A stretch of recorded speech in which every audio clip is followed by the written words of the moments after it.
Today I'm reviewing the HOKA Clifton 3s.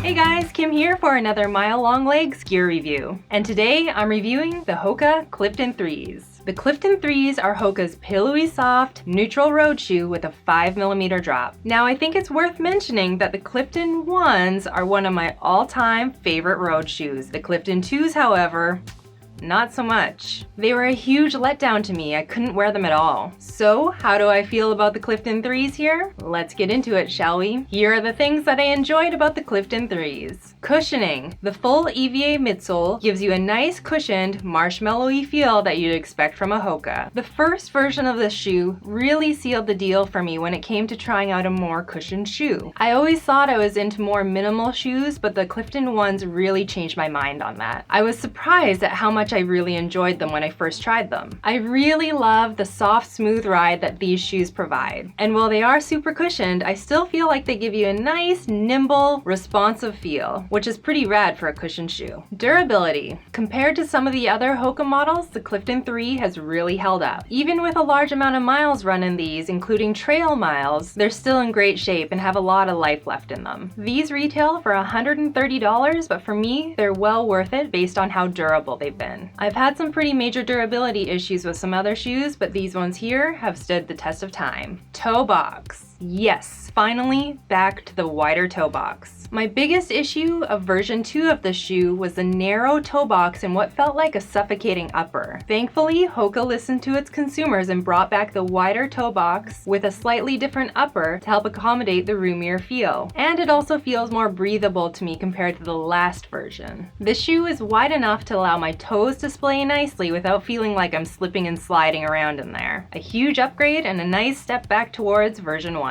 And now on to dislikes. While I don't have a lot of negative things to say about this shoe, I do have an issue with this model getting heavier and heavier with each version. For some reason, the Clifton has been gaining weight with each release, which goes in the opposite of the trend that I'd prefer to see. And for a reference, the Clifton 1 here in my size, which is a women's size 9, weighed 7.6 ounces. And that pesky Clifton 2 weighed 8.3 ounces in my size. And that hefty Clifton 3 in my size, 8.9 ounces. That's a pretty significant increase in weight. That makes me unhappy. I'm not entirely sure what's causing the increase in weight, but I don't like it. And you know, while it may not seem like that much of a difference, it's noticeable. I'd love to see the updated version be a little bit lighter. Overall, the Clifton 3 is a really great road shoe. A huge improvement from version 2, but not quite back to what felt like perfection that was version 1. So I'm sure you already know, was this shoe a hit or a miss for me? It was a solid hit. I really love it when brands take their customer feedback seriously. Increasing that toe box width as well as making some other subtle upgrades really made this shoe great. These shoes here are currently my go-to shoes for any road miles and also for those buffed out hard pack trails. And if you're wanting to snag a pair of these for yourself, there's a link in the description below to Running Warehouse as well as a coupon code to get you 10% off. And as always, I want to hear from you guys, so leave me a comment below. Have you tried the Clifton 3s here or any version of the Cliftons? Are you a wide toe box lover like myself? And don't forget to hit that subscribe button and follow me across social media. I'll be posting new content every week. But in the meantime, get outside and have some fun. Hopefully snowy fun or snowman fun.